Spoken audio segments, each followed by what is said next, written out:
ওকে, so recording start. হুম।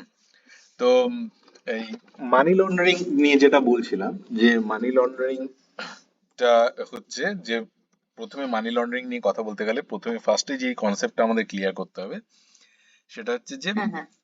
মানে ফার্স্টে যেটা যে শব্দটা আমাদের খুব পরিচিত সেটা হচ্ছে যে কালো টাকা বা ব্ল্যাক মানি।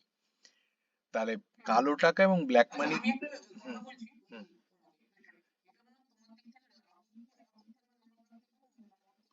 হ্যাঁ, হ্যাঁ, হ্যাঁ, করো, করো, করো।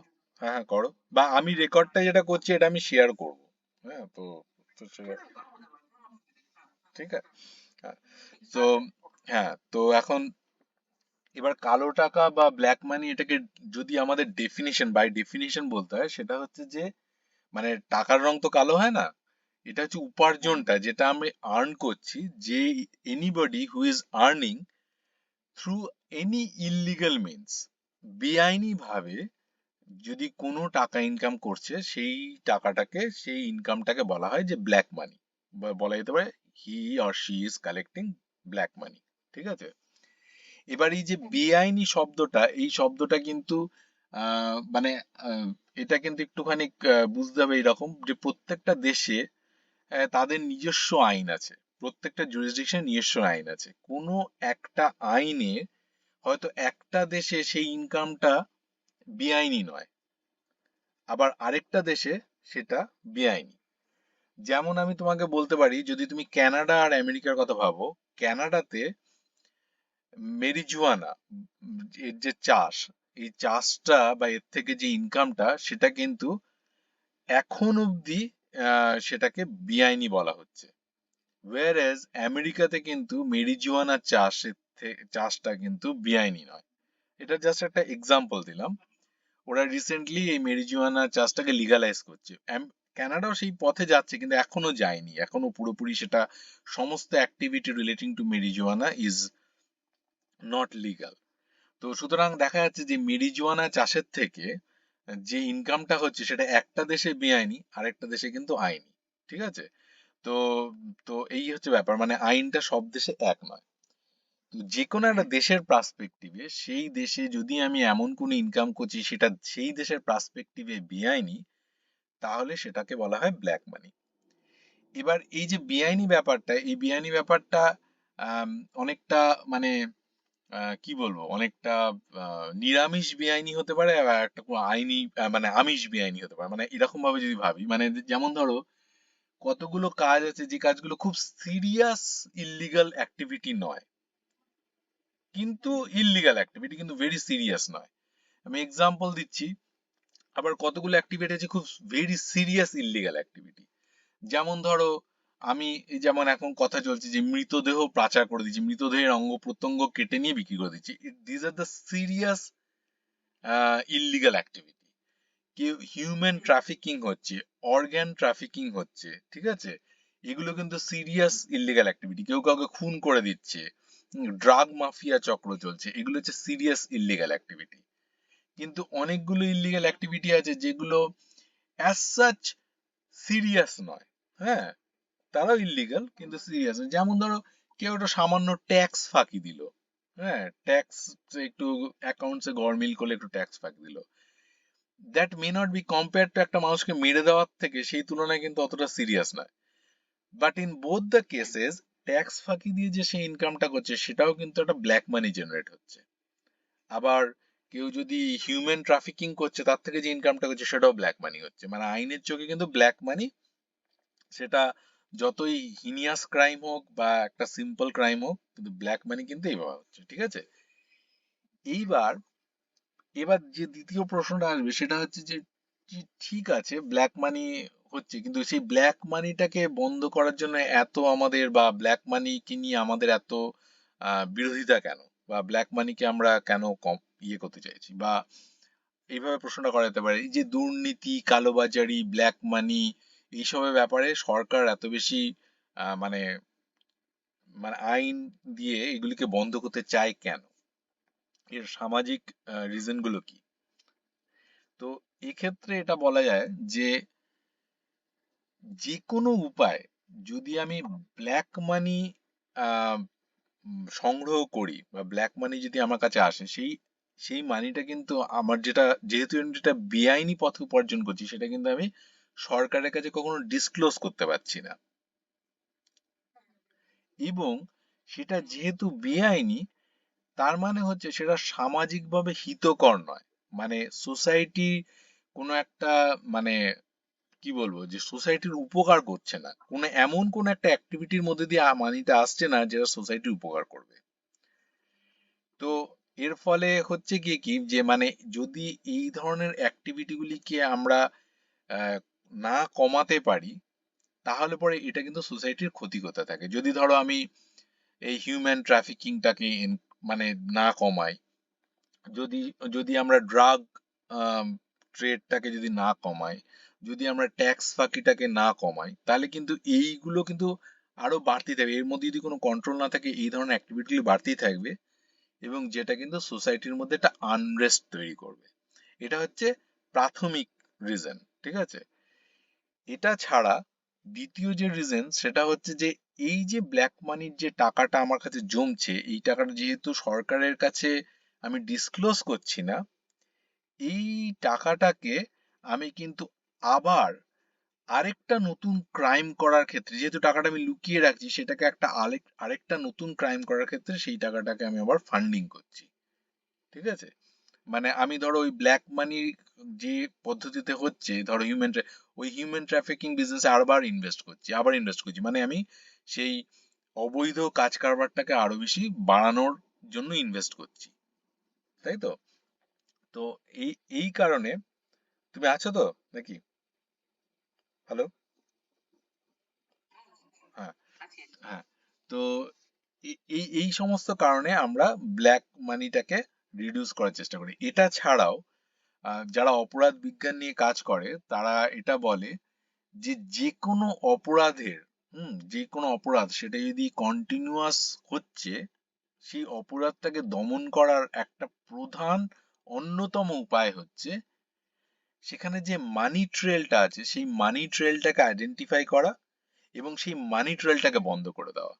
যদি এই যে কোনো অপরাধ, সাধারণত যারা, মানে অপরাধী তো দু ধরনের হয়। এক ধরনের অপরাধী হচ্ছে যারা অ্যাক্সিডেন্টাল ক্রিমিনাল, কোনো একটা উত্তেজনা বসে সেটা ক্রাইম করে ফেলেছে, খুব রেগে গিয়ে কাউকে মেরে দিয়েছে, সেটা হচ্ছে অ্যাক্সিডেন্টাল ক্রিমিনাল। কিন্তু আহ, বেশিরভাগই যেখানে ক্রাইম যেটা হয়, সেটা কিন্তু তারা হচ্ছে হ্যাবিচুয়াল ক্রিমিনাল, তারা কিন্তু ক্রাইমটাকে তাদের পেশা হিসেবে নিয়েছে। আর সে চুরি করে, ডাকাতি করে, ড্রাগ বেচে ইত্যাদি, সেটা কিন্তু তার পেশা। সে কিন্তু বারবার সেই কাজটাই করে যাচ্ছে, রাইট? তো এই যে হ্যাবিচুয়াল ক্রিমিনাল, এদেরকে বন্ধ করা বা দমন করার একটাই উপায় আছে যে এরা যে মানিটাকে বের করছে এই প্রসেসের মধ্যে দিয়ে, এই অপরাধের মধ্যে দিয়ে, সেই মানিটাকে যদি আমি ক্যাপচার করতে পারি এবং এই মানিটাকে যদি আমি বন্ধ করে দিতে পারি, তাহলে পরে কিন্তু এই অপরাধের প্রবণতাটা কমে যাবে। এইটার জন্যই এই ব্ল্যাক মানি ধরার জন্য এবং ব্ল্যাক মানি রিডিউস করার জন্য এত রকমের আহ, সরকারি প্রচেষ্টা দেখা যায়। বিভিন্ন রকম গভর্নমেন্ট এজেন্সি চায় যে ব্ল্যাক মানিগুলিকে আমরা ধরবো এবং ব্ল্যাক মানিগুলিকে আমরা বাজেয়াপ্ত করবো, to discourage this kind of crime. এবার উল্টো দিক থেকে যারা অপরাধ করে বা অপরাধ জগতে থাকে, তারা সব সময় চায় যে এই উম, মানে কিভাবে সরকারের নজর এড়িয়ে ব্ল্যাক মানিটাকে আলাদা করে লুকিয়ে রাখা যায় এবং সেটাকে পরবর্তীকালে আবার অপরাধের ক্ষেত্রে ইনভেস্ট করা যায়। তো এইটা একটা, দুটো পক্ষ সবসময় নিজেদের মধ্যে একটা লড়াই করছে। সরকার চাইছে বা গভর্নমেন্ট এজেন্সিগুলি চাইছে ব্ল্যাক মানি ধরতে, এবং যারা ব্ল্যাক মানি জেনারেট করছে বিভিন্ন অপরাধের মাধ্যমে, তারা চাইছে ব্ল্যাক মানিটাকে লুকিয়ে রাখতে এবং সেটাকে আবার রিইনভেস্ট করতে। এই অবস্থায় যদি ব্ল্যাক মানিকে, মানে আমরা আমরা এখন সরকারের সাইড নিয়ে পুরো ব্যাপারটা দেখছি, ঠিক আছে, যে কিভাবে ব্ল্যাক মানিগুলিকে সরকার এগুলিকে বাজেয়াপ্ত করার চেষ্টা করে বা এইভাবে কিভাবে ইয়ে করে। তো তো সেই পার্সপেক্টিভ থেকে আমরা এই ব্ল্যাক মানি কিভাবে জেনারেট হয়, কিভাবে এটা অপারেটেড হয় এবং কিভাবে এটাকে ক্যাপচার করা হয়, এইটাকে আমরা অ্যানালাইসিস করার চেষ্টা করি। এবং যত আমরা ভালোভাবে অ্যানালাইসিস করতে পারবো, তত আমরা এইগুলোর সোর্সটাকে আইডেন্টিফাই করতে পারবো এবং এগুলিকে কি করে ধরবো এবং এগুলিকে কি করে বাজেয়াপ্ত করবো, সেই পদ্ধতিগুলি জানতে পারবো। তো এটা এখন একটা ডেভেলপ হয়েছে একটা বিরাট বড় সায়েন্স হিসেবে। এটা নিয়ে একটা মানে সারা পৃথিবীতে, এটা এটা শুধু ওয়েস্ট বেঙ্গলের প্রবলেম না, এটা শুধু ইন্ডিয়ার প্রবলেম না, এটা কিন্তু সারা পৃথিবীর প্রবলেম। সমস্ত দেশেই এই ব্ল্যাক মানি একটা বিরাট বড় হেডেক। তো এইটাকে আম, আটকানোর জন্য সমস্ত পৃথিবীতেই সরকারের পক্ষ থেকে এবং ল এনফোর্সমেন্ট এজেন্সির পক্ষ থেকে একটা চেষ্টা রয়েছে। তে মোটামুটি মোটামুটি ব্রডলি মানে, যেহেতু এবং এই এই যে ব্ল্যাক মানির ব্যাপারটা, এই ইতিহাসটা কিন্তু অনেক পুরনো সময় থেকে, এটা this is not a very recent একটা ফিনোমেনা। বহু পুরনো সময় থেকে মানুষ কিন্তু এরকম ভাবে অপরাধের দ্বারা অর্জিত অর্থ লুকিয়ে রাখার এবং সেটাকে আবার অপরাধে নিয়োগ করার চেষ্টা করে যাচ্ছে বহু যুগ থেকে। তো ধীরে ধীরে ধীরে ধীরে আম, বোঝা গেছে, মানে কিছুটা বোঝা গেছে যে যে কিভাবে এরা অপরাধের জিনিসগুলিকে, মানে অপরাধের যে এই যে ব্ল্যাক মানি, এটাকে কি করে প্রকিওর করে এবং কি করে লুকিয়ে রাখার চেষ্টা করে। এর একটা ট্রেন্ড আছে, এর একটা ওয়ে আছে, পদ্ধতি আছে। সেই পদ্ধতিটা কিছুটা বোঝা গেছে এবং সেইটাকে মোটামুটি ব্রডলি ডিভাইড করা যায়। তো এটা তিনটে পদ্ধতি ওরা নেয় ব্রডলি, যারা ক্রিমিনালরা তারা তিনটে পদ্ধতি নেয় এই ব্ল্যাক মানি গুলিকে সরিয়ে ফেলার জন্য বা লুকিয়ে রাখার জন্য। প্রথম পদ্ধতিটা হচ্ছে প্রথমে ধরো যে কোনো একটা ক্রাইম একটা লোক করলো, একটা এটা একটা ইন্ডিভিজুয়াল লোক করতে পারে, একটা গ্রুপ অফ পিপল করতে পারে, একটা গ্যাং, একটা মাফিয়া এজেন্ট গ্যাং, হ্যাঁ তারা করতে পারে। প্রথমত তারা যে কোনো একটা অপরাধ করলো, ধরো ড্রাগ ট্রাফিকিং করলো, ড্রাগ ট্রেডিং করলো, হিউম্যান ট্রাফিকিং করলো, বা what ever it may be, কিছু একটা করলো, করে সেখান থেকে কিছু সে ইনকাম করলো, সে কিছু টাকা লাভ করলো সেই ইলিগাল অ্যাক্টিভিটির মধ্যে থেকে। এবার তার কাছে ধরো এই টাকাটা খুব অল্প কিছু টাকা নয়, মানে 1000, 5000, 10,000, 15,000 টাকা না, ধরো আম, তারা কয়েকশো কোটি টাকা ইনকাম করলো। কেননা এই ধরনের র্যাকেট গুলো অনেক টাকা, মানে it's a very big industry. এবার ধরো কয়েকশো কোটি টাকা ইনকাম করলো, তাহলে এবার কয়েকশো কোটি টাকা মানে তুমি যদি টাকার ফিজিক্যাল টাকার ইয়েতে দেখো, সেটা হয়তো একটা বিশাল বড় মানে 5 লরি টাকা হতে পারে, হ্যাঁ, বা 3 লরি টাকা হতে পারে। তো এত টাকা সে কোথায় রাখবে? বাড়িতে রাখা বা কোথাও একটা রাখা, ফিজিক্যালি রাখার মধ্যে কিন্তু অনেক হ্যাসেল আছে। হ্যাসেল হচ্ছে যে প্রথম কথা হচ্ছে এত টাকা কোথাও রাখা, সেখান থেকে আহ, সেটা ফিজিক্যালি ডিস্ট্রয় হয়ে যেতে পারে। সেই টাকাগুলোর সিকিউরিটির একটা সমস্যা থাকতে পারে। কোনোদিন রেড হলে পরে খাটের তলায়, বিছনার তলায়, হ্যাঁ, বান্ধবীর ফ্ল্যাটে এসব টাকা পয়সা পাওয়া যেতে পারে। তো এগুলো কিন্তু একটা সমস্যা, যে ফিজিক্যালি টাকা রাখাটা একটা খুব সমস্যা। তো এরা প্রথমে যেটা করার চেষ্টা করে সেটা হচ্ছে, ফার্স্ট যে স্টেজ সেটা হচ্ছে যে প্লেসমেন্ট, এটাকে বলে প্লেসমেন্ট। প্লেসমেন্ট ব্যাপারটা হচ্ছে, আম, তোমাকে এটা আমি নেক্সট ইয়েটাতে আসি। এই যে মানি লন্ডারিং এর মেন স্কিম, কি স্কিম করে? প্রথমে হচ্ছে যে কালেকশন অফ ডার্টি মানি, বিভিন্ন ইলিগাল অ্যাক্টিভিটির মধ্যে দিয়ে সে মানিটাকে কালেক্ট করছে। তারপরে ফার্স্ট যে সে করছে সেটা সেটা হচ্ছে প্লেসমেন্ট করছে। প্লেসমেন্টটা করছে সে কি, আমাদের যতগুলো ফাইন্যান্সিয়াল ইনস্টিটিউট আছে সরকারি, মানে সরকারি বলবো না, মানে মানে আইনত যে ফাইন্যান্সিয়াল ইনস্টিটিউট গুলি আছে, যেমন ধরো ব্যাংক হতে পারে, হ্যাঁ, যেমন ধরো ইন্স্যুরেন্স কোম্পানি হতে পারে, হ্যাঁ, যেমন ধরো কোনো ইনভেস্টমেন্ট ফান্ড হতে পারে, হ্যাঁ, ইনভেস্টমেন্ট কোম্পানিজ হতে পারে। এই সমস্ত যে উম, যে মানে লিগাল ফাইন্যান্সিয়াল ইনস্টিটিউট গুলো একটা দেশের মধ্যে বা একটা কোনো জায়গার মধ্যে রয়েছে, সেইখানে ওরা টাকাটাকে ঢোকানোর চেষ্টা করে। ঠিক আছে? এবার আহ, যদি কোনোভাবে ঢোকাতে পারে, আমি তোমাকে পরে বলছি যে কি কিভাবে তারা ঢোকানোর চেষ্টা করে, কিন্তু কোনোভাবে যদি তারা সে ওখানে ঢোকাতে পারে টাকাগুলোকে, এবার ঢোকানোর পরে ওরা কি করে, সেই টাকাগুলোকে ওই অ্যাকাউন্টে, ধরো আমি কোনো একটা অ্যাকাউন্ট আছে, এবার আমি কোনো ইলিগাল অ্যাক্টিভিটি থেকে আমি 1 কোটি টাকা কামালাম, সেই টাকাটাকে আমি কোনোভাবে আমার অ্যাকাউন্টে ঢুকিয়ে দিলাম ব্যাংকে।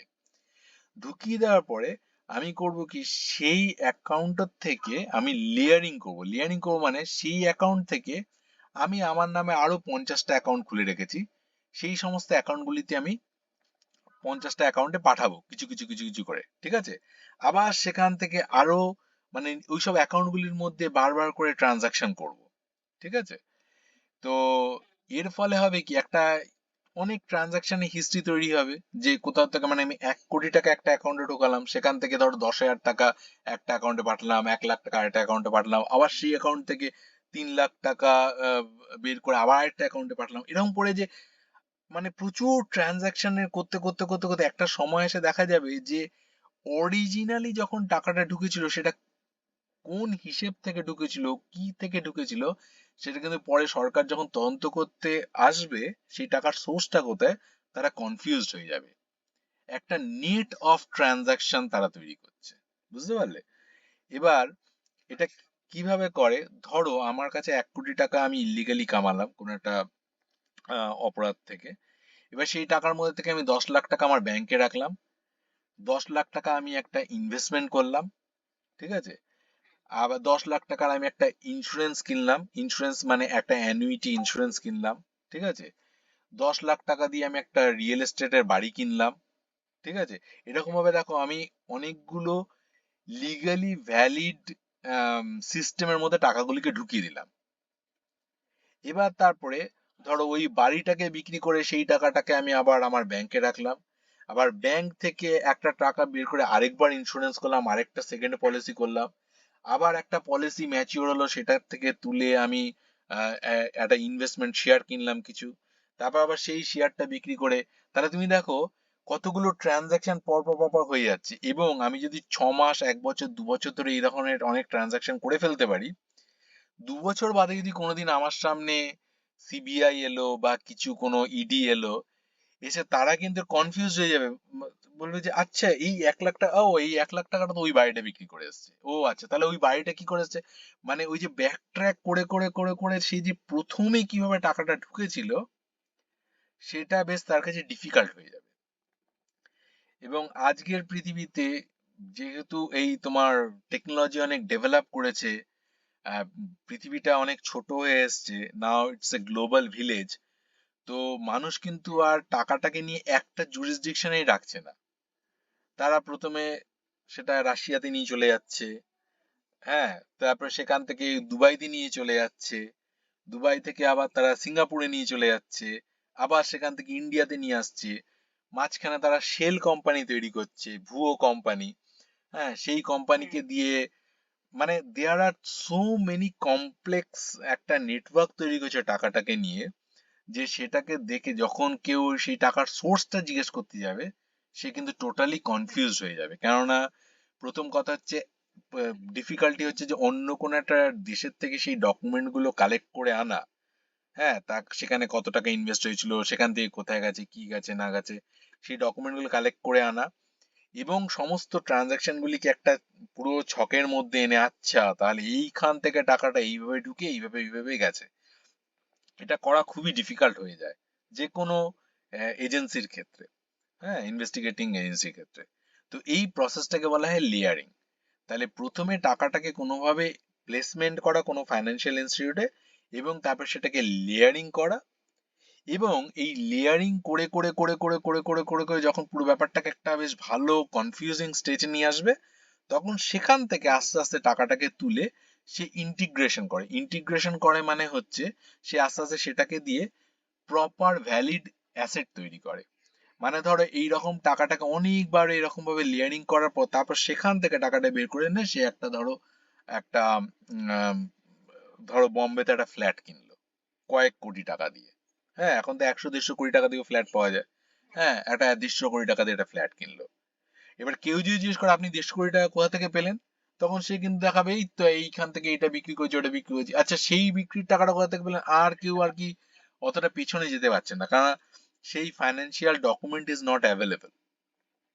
আর তুমি মোস্ট অফ দা ফাইন্যান্সিয়াল ইনস্টিটিউটের ক্ষেত্রে ডকুমেন্ট সাধারণত 7 বছর 10 বছর এরকম মেনটেন করে, তার আগের ডকুমেন্ট পাওয়া যায় না। তো কেউ যদি 7-10 বছর ধরে এই ব্যাপারটাকে লুকিয়ে রাখতে পারে সেই টাকাটাকে, সে কিন্তু তারপরে একটা এবং পার্মানেন্ট অ্যাসেট করে না, তাহলে সরকারের পক্ষে বা ল এনফোর্সমেন্ট এজেন্সির ক্ষেত্রে কোনোভাবেই খুঁজে পাওয়া সম্ভব না যে সেই টাকাটা সে একটা অসৎ ভাবে ইনকাম করেছিল, ঠিক আছে, বা ইলিগাল ওয়েতে ইনকাম করেছিল। তো এইটা হচ্ছে মানে যারা অপরাধ জগতে থাকে তারা এইভাবে একটা মানি লন্ডারিং স্কিম তৈরি করে। ঠিক আছে? এবার এটা একটা অত্যন্ত জটিল সায়েন্স। কেননা এই যে আমি তোমাকে বললাম যে ব্যাংক বা ইনভেস্টমেন্ট কোম্পানি বা তোমার রিয়েল এস্টেট, এগুলো কিন্তু এক একটা ভেহিকেল এটাকে বলা হয় এই টেকনিক্যাল টার্মে, বা একটা ধরো বলা যেতে পারে একটা গাড়ি। ঠিক আছে? এই এক একটা গাড়িতে কিছু কিছু করে টাকা রেখে, হ্যাঁ, এবং সেটাকে বিভিন্নভাবে পরিচালনা করে এই এইভাবে পুরো একটা কমপ্লেক্স সিস্টেম তৈরি করা হয়। তো এই সমস্ত কিছু আহ, আলোচনা করার পরে বা অ্যানালাইসিস করার পরে সাধারণত এখন অবধি যে জিনিসটা উঠে এসছে, সমস্ত পৃথিবীর সমস্ত ল এনফোর্সমেন্ট এজেন্সিজ এবং সরকারের তরফ থেকে যে ব্যাপার বক্তব্যটা উঠে এসছে, সেটা ওরা যেটা বলছে সেটা হচ্ছে যে তোমাকে এই ব্ল্যাক মানিটাকে কন্ট্রোল করতে গেলে বা আইডেন্টিফাই করতে গেলে এবং যারা অপরাধ করছে তাদেরকে আইডেন্টিফাই করতে গেলে তোমাকে এটাকে প্রথম স্টেজেই, দ্য ফার্স্ট স্টেজে তোমাকে এটা ধরতে হবে। মানে যখন সে প্লেসমেন্ট করতে যাচ্ছে এই এই টাকাটাকে, যখন সে এই আমাদের আইনত গ্রাহ্য সিস্টেমে ঢোকাতে যাচ্ছে, তখনই তোমাকে তাকে ধরতে হবে। এই জন্য যে কোনো ফাইন্যান্সিয়াল ইনস্টিটিউটে আজকের দিনে, হ্যাঁ, তো এই জন্য এই প্লেসমেন্টের টাইমে এই এই টাকাগুলোকে ধরার চেষ্টা করা হয়। ঠিক আছে? এবার একটু ব্যাকগ্রাউন্ডটা বলি। এই জিনিসগুলো অ্যানালাইসিস করে এইগুলো যেহেতু সারা পৃথিবীর সমস্ত দেশই এর জন্য মানে কোনো না কোনোভাবে এফেক্টেড, সেহেতু প্রথমে এই ব্যাপারগুলোকে আমাদের G7 কান্ট্রি বলে আছে, পৃথিবীর 7টা বড় দেশ। তো তারা মিলে প্রথমে একটা ফর্মাল একটা বডি তৈরি করে, সেই বডিটার নাম হচ্ছে FATF। ঠিক আছে? Financial action task force. এই ফাইন্যান্সিয়াল অ্যাকশন টাস্ক ফোর্স এটা একটা এটা একটা ইন্টারন্যাশনাল বডি। ঠিক আছে? এই বডিটা তোমার লোকেটেড অ্যাট প্যারিস, ফ্রান্সে। এবং ফ্রান্স এর মানে মোটামুটি ফ্রান্সের উদ্যোগেই ফ্রান্স এই বাকি অন্যান্য দেশগুলোকে নিয়ে এসে, 7টা বড় কান্ট্রিকে নিয়ে এসে এইটা উদ্যোগটা স্টার্ট করে। এটা তোমার আমি ভুলে গেছি এক্স্যাক্টলি কোন সময়টায়, অ্যারাউন্ড 1970s ওই সময়। ঠিক আছে? এক্স্যাক্ট ইয়ারটা আমি ভুলে গেছি, মনে পড়ছে না এখন। তো এখন এই এফএটিএফ এর কিন্তু মেম্বার স্টেট অনেক। এর পরবর্তীকালে এই এফএটিএফ এর সাথে আরো অনেক দেশ যুক্ত হয়েছে, কেন সমস্ত দেশই বুঝতে পারছে যে এই এই ব্ল্যাক মানি তাদের দেশের ক্ষেত্রে একটা থ্রেট হয়ে উঠছে। কারণ এই টাকাগুলো এইগুলোকে যদি কন্ট্রোল না করতে পারে, তারা দেশের আইন শৃঙ্খলাকে কন্ট্রোল করতে পারছে না। দেশের মধ্যে যে অপরাধ সংগঠিত হচ্ছে, সংগঠিত অপরাধ, সেগুলিকে কন্ট্রোল করতে পারছে না। এটা ছাড়াও আরেকটা বড় থ্রেট হচ্ছে যে যত রকমের আজকাল টেররিস্ট অর্গানাইজেশন সারা পৃথিবীতে আছে, তারা কিন্তু they are all dependent on this black money. তারা কিন্তু মানে প্রথাগত হোয়াইট যে লিগ্যাল টাকা, সেই টাকা দিয়ে তারা অপারেটেড হয় না। তো সারা পৃথিবীতে যত উগ্রপন্থী সংস্থা আছে, হ্যাঁ, তারা কিন্তু এই ব্ল্যাক মানির দ্বারাই মানে ফিডেড। হ্যাঁ, ব্ল্যাক মানি দিয়েই, হ্যাঁ, তারা চলছে। তো এই সমস্যাগুলোর জন্য তো এফএটিএফ ফার্স্টে ঘটনা, এবং এফএটিএফ তারা প্রত্যেক মানে কিছু 2 বছর 1 বছর বাদে বাদে তারা আহ, পুরো ট্রেন্ড অ্যানালাইসিস করে কিভাবে মানি লন্ডারিং হচ্ছে। এখন তো অনেক টেকনোলজি ঢুকে গেছে, এখন বিটকয়েন ঢুকে গেছে, হ্যাঁ, এখন তোমার এই যে সাইবার ক্রিমিনালরা এসে গেছে। মানে যত রকমের ক্রাইমের কথা ভাবো, সমস্ত ক্রাইম থেকেই কিন্তু ব্ল্যাক মানি জেনারেট হয়। তো এই যে আধুনিক টেকনোলজিক্যাল অ্যাডভান্সমেন্ট হচ্ছে, এইটার সাথে আহ, মানে স্প্যারিটি রেখে এফএটিএ প্রতি বছর কিছু কিছু গাইডলাইন তৈরি করে মেম্বার স্টেটদের জন্য, যাতে মেম্বার স্টেটেরা তাদের নিজেদের নিজেদের দেশে সেগুলিকে ইমপ্লিমেন্ট করে। এবং এই কারণেই প্রায় প্রত্যেকটা দেশেই এখন পৃথিবীর, খুব অল্প কয়েকটা দেশ বাদ দিয়ে, প্রায় প্রত্যেকটা দেশেই কিন্তু মানি লন্ডারিং এর উপরে নিজস্ব একটা করে আইন তৈরি করেছে দেশের আইনসভাগুলো।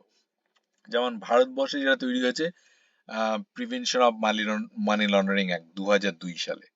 হ্যাঁ, এরকম ভাবে আহ, সব কটা দেশই আছে, কানাডাতে, আমেরিকাতে, ইউরোপে, সমস্ত দেশে আছে। এফএটিএফ ছাড়াও আরো কতগুলো গ্লোবাল অর্গানাইজেশন তারা কিন্তু এইটা নিয়ে তাদের নিজস্ব নিজস্ব রুল তৈরি করেছে, এবং এফএটিএফ ছাড়াও আম, আরো অনেক দেশ নিজেদের মতো করে করে অর্গানাইজেশন বানিয়েছে। ঠিক আছে, যেমন আফ্রিকান দেশগুলো নিজেদের মতো করে একটা বডি বানিয়েছে। হ্যাঁ, তারপরে এশিয়ান দেশগুলো তারা নিজেদের মতো করে কিছু বডি বানিয়েছে। তো তারা কিন্তু মোরালেস এফএটিএফ এর পলিসিগুলিকেই মোরালেস ফলো করে, কিন্তু নিজেদের মতো করে পলিসি বানিয়েছে। এটা ছাড়া ইউরোপিয়ান ইউনিয়ন তারা কিছু কিছু ডিরেক্টিভ বানায় প্রত্যেক বছর। তারা তোমার কিছু কিছু ইউরোপিয়ান ডিরেক্টিভস দেয় প্রতি 2 বছর 5 বছর অন্তর অন্তর, এবং তাতেও তারা কিন্তু কি কি করা উচিত, কিভাবে এই প্লেসমেন্টের জিনিসগুলিকে আইডেন্টিফাই করা যায়, হ্যাঁ, সেগুলোকে এবং সেগুলোকে কিভাবে প্রিভেন্ট করা যায় ব্যাংকে বা কোনো রকম ফাইন্যান্সিয়াল ইনস্টিটিউটে বা কোনো রকম লিগাল ইনস্টিটিউটে, যাতে ব্ল্যাক মানি ঢুকতে না পারে। হ্যাঁ, প্লেসমেন্ট স্টেজে কিভাবে তাকে আটকানো যায় সেটার জন্য নিজস্ব নিজস্ব গাইডলাইন্স তৈরি করে। হুম, এবং এর দ্বারা কি কিভাবে কড়া আইন তৈরি করা যায় এই নিয়ে গাইডেন্স দেয়। এটা ছাড়া ব্যাসেল কমিটি বলে একটা কমিটি আছে। তো তারা, এটা হচ্ছে সুইজারল্যান্ড বেসড। এরাও তোমার এটাকে নিয়ে অনেক কাজ করেছে এবং তাদের নিজস্ব কিছু গাইডলাইন্স আছে ফর ব্যাংকিং ইনস্টিটিউট। ওকে, তো এটা ছাড়া তোমার আরো অনেক এনজিওস কাজ করে, যেমন আমি আমার একটা অর্গানাইজেশনের কথা মনে পড়ছে, সেটা হচ্ছে আম, তোমার ওটার নামটা আমি এই মুহূর্তে মনে পড়ছে না। ওটা হচ্ছে ট্রান্সপারেন্ট ইন্টারন্যাশনাল আর এরকম কিছু একটা নাম, ঠিক আছে। তো ওরা ওরাও কিন্তু এই ধরনের ট্রেন্ড গুলো অ্যানালাইসিস করার চেষ্টা করে, কিভাবে ব্ল্যাক মানিকে জেনারেট হয় এবং কিভাবে ব্ল্যাক মানি প্রকিউর করা হয়।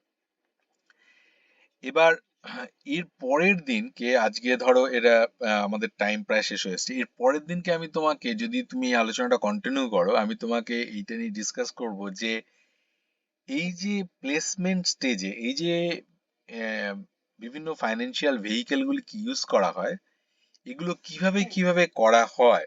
হুম, আম, সেইটা কিন্তু আমি তোমাকে প্রত্যেকটা ক্ষেত্রে, মানে ধরো আমি তোমাকে ভেহিকেল গুলি বলতে, যখন আমি বলছি ব্যাংকিং, ব্যাংকিং এর মধ্যে অনেক ধরনের ব্যাংকিং আছে।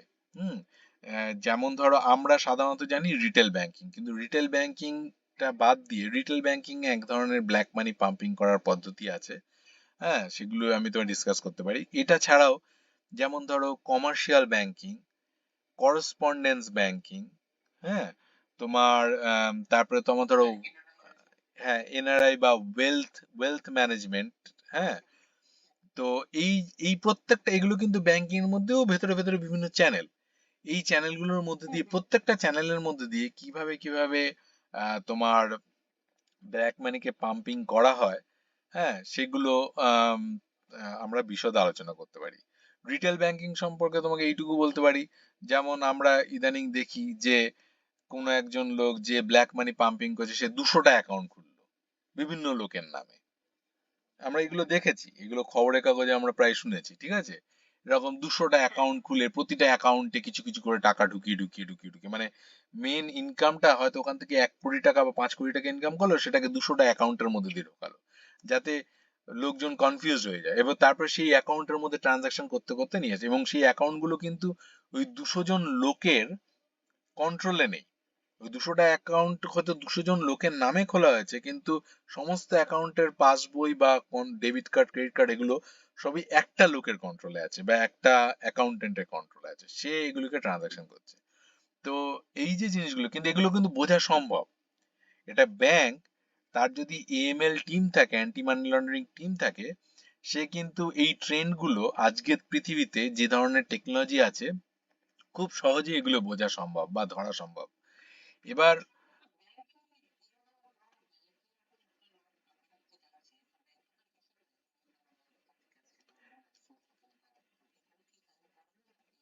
ব্যাংক ব্যাংক আইডিয়ালি, মানে এগুলো কিন্তু নিয়ম আছে ব্যাংকের মধ্যে ইন্টারনালি, ঠিক আছে, কিন্তু এগেন মানে ব্যাংক কতটা সিরিয়াসলি, কিন্তু ব্যাংক যদি চায়, মানে এটা ডিপেন্ড করে কান্ট্রি টু কান্ট্রি, ঠিক আছে। ভারতবর্ষে ব্যাংক গুলো কিন্তু সেইভাবে অ্যাক্টিভ নয় বা সচেতন নয় বা সেভাবে গাইডেড নয়। কিন্তু তুমি যদি কোনো একটা মানে একটা ডেভেলপ কান্ট্রিতে আসো, সেখানে গিয়ে কিন্তু তোমাকে একটা ব্যাংকে কোনো একটা ট্রানজাকশন করতে গেলে সে কিন্তু ব্যাংক কিন্তু যদি সেই ট্রানজাকশনটা তোমার আম, মানে অ্যাকাউন্টের নেচারের সাথে না মেলে, তাহলে পরে কিন্তু সে কোয়েশ্চেন করবে। ঠিক আছে? এবং তোমাকে তার যদি প্রপার এক্সপ্লেনেশন না দাও, সে তোমার টাকাটাকে নিয়ে ব্লক করে দেবে। তুমি সেই টাকাটাকে আর ব্যবহার করতে পারবে না। তারপর সে রিপোর্ট করে দেবে ফাইন্যান্সিয়াল ইন্টেলিজেন্স ইউনিটে। ঠিক আছে? সেই দেশের। আমাদের দেশেও একটা ফাইন্যান্সিয়াল মানে ইন্ডিয়াতেও কিন্তু ফাইন্যান্সিয়াল ইন্টেলিজেন্স ইউনিট আছে, যারা এই ধরনের ব্যাংক তাদের কাছে রিপোর্ট করা উচিত। হ্যাঁ। তো এগুলিকে নিয়ে আমরা বিশদে আলোচনা করতে পারি, মানে এটা ভেরি টেকনিক্যাল হয়ে যায় যখন এগুলোকে ভেতরে আমরা ঢুকি। হুম। প্রত্যেকটা, এবং এগুলো খুবই ইন্টারেস্টিং। তো আহ, এগুলো, এবং আমার মনে হয় অনেক ক্ষেত্রে দুটো ভিউ আছে। একদল লোক বলে, হ্যাঁ, যে এই ধরনের জিনিসগুলো সাধারণ মানুষের মধ্যে ডিসকাস করা উচিত না, তাহলে অনেক বেশি লোক এইসব করতে শুরু করবে। হ্যাঁ, কিভাবে চুরি হয়, কিভাবে চুরি করে লোকজন, হ্যাঁ, কিভাবে এই যে কালোবাজারি করা হয়, এটা যদি আমি ধরো একটা ইউটিউব ভিডিওতে, হ্যাঁ, আমি যদি এটা সবার সাথে আলোচনা করি, তাহলে অনেক লোক বলবে, বাহ, এটা তো আমিও করতে পারি।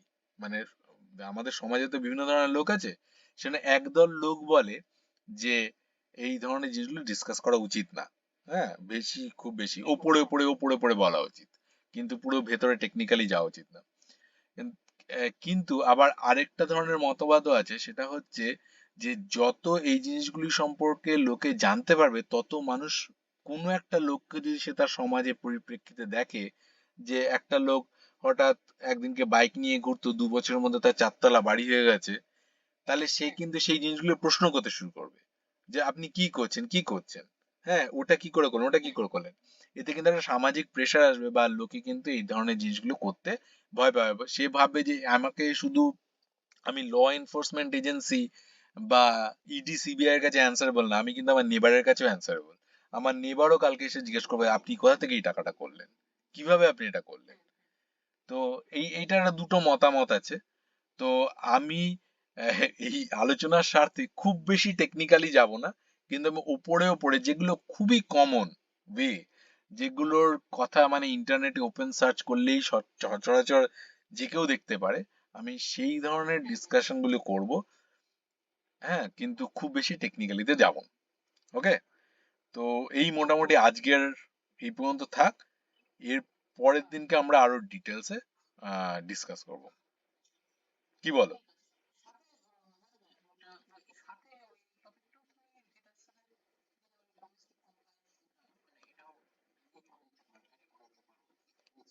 হ্যাঁ, হ্যাঁ, কমপ্লায়েন্সের এই যে মানি লন্ডারিং বা এই জিনিসটা, এটা কমপ্লায়েন্স একটা ছোট পার্ট। কমপ্লায়েন্স কিন্তু একটা হিউজ পার্ট। ঠিক আছে? কিন্তু কমপ্লায়েন্সের যখন আমি ডিসকাস করতে যাবো, কমপ্লায়েন্সে অন্তত ধরো মানে 50টা সাবজেক্ট থাকতে পারে, কিন্তু এই মানি লন্ডারিং এটা কমপ্লায়েন্সের একটা ছোট পার্ট। হ্যাঁ। তো কমপ্লায়েন্সের জন্য হয়তো আমাকে একটা আলাদা মানে সেপারেট ডিসকাশন করতে হবে পুরো। হ্যাঁ। ওকে। চলো দাঁড়াও, রেকর্ডটাকে আগে অফ করি। হুম।